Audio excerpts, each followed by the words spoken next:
جی السلام علیکم ورحمۃ اللہ وبرکاتہ۔ یہ ہم نے سلسلہ شروع کیا ہے وہ اس لیے کہ مسئلہ آپ کو اچھی طرح یاد اور محفوظ رہ سکے، ورنہ ایسا ہوتا ہے کہ ایک سوال کا جواب دے دیا ہر سال وہی سوال۔ تو ہمارا سوال یہ آپ کی پوسٹ پڑھ لیں، اس میں یہ لکھا ہوا ہے، تحریر ہے، حدیث ہے، صحیح ہے کہ جو کوئی قربانی کا ارادہ کرے تو نبی کریم صلی اللہ علیہ وسلم کیا فرماتے ہیں کہ چاند دکھنے سے یعنی ذی الحجہ کا اس وقت سے لے کر پھر اپنے بال اور ناخن کو روکے رکھے۔ حدیث بھی ہے اور ترجمہ بھی ہے۔ تو اب ہمارا سوال کیا ہے، جیسے کہ آپ لوگ اپنی قربانی کرتے ہیں تو ہمیشہ اس پر عمل کرتے ہیں، تو ہمارا سوال یہ ہے کہ مان لیجئے کہ آپ اپنے گھر میں ایک قربانی کر رہے ہیں، ایک جانور، اور اپنے بچوں کو اس میں شریک کر رہے ہیں، یعنی کہ آپ اپنی بیگم کو اور اپنی بیٹیوں کو اور بیٹوں کو شریک کر رہے ہیں۔ یعنی اسے غور سے سنیے گا کہ آپ ایک جانور پر قربانی دے رہے ہیں، آپ کے پاس اتنی وسعت نہیں ہے، اور بچوں کو جو بھی گھر میں ہیں ان کو شریک کے ثواب کر رہے ہیں۔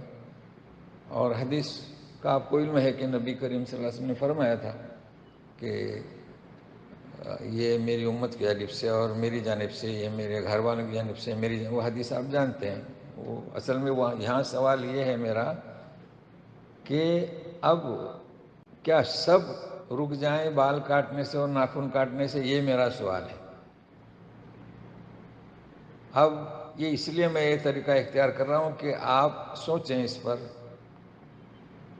ہم آپ کو 3 روز دیتے ہیں، 4 روز دیتے ہیں، کہ اس کا کیا جواب ہے کہ آیا اس حدیث کی بنیاد پر آپ کے گھر میں مان لیجیے آپ کی بیگم ہے، 2 بیٹیاں ہیں، 2 بیٹے ہیں، تو وہ سب اور آپ بال کاٹنے سے رکیں گے؟ اس کا جواب آپ کے پاس کیا ہے؟ وہ آپ جواب بھیجیں میرے واٹس ایپ پہ، تو ظاہر ہے کہ کچھ صحیح جواب ہوں گے، تو اگر آپ چاہیں گے تو آپ کے نام کا اظہار گروپ میں کر دیا جائے گا، اور اس سے فائدہ یہ ہوگا کہ جن کے صحیح جواب نہیں ہوں گے انہیں معلوم ہوگا کہ ان کا جواب صحیح نہیں تھا، لیکن ہم ان کے نام کا اظہار نہیں کریں گے۔ تو لہذا ہم انتظار کرتے ہیں کہ کیا کیا جائے صورتحال میں۔ کیا سبوں کو کہہ دیا جائے بھائی قربانی میں آپ شریک ہیں، لہذا ناخن بال نہ کاٹیں؟ تو ہم انتظار کرتے ہیں آپ کا۔ والسلام علیکم ورحمۃ اللہ وبرکاتہ۔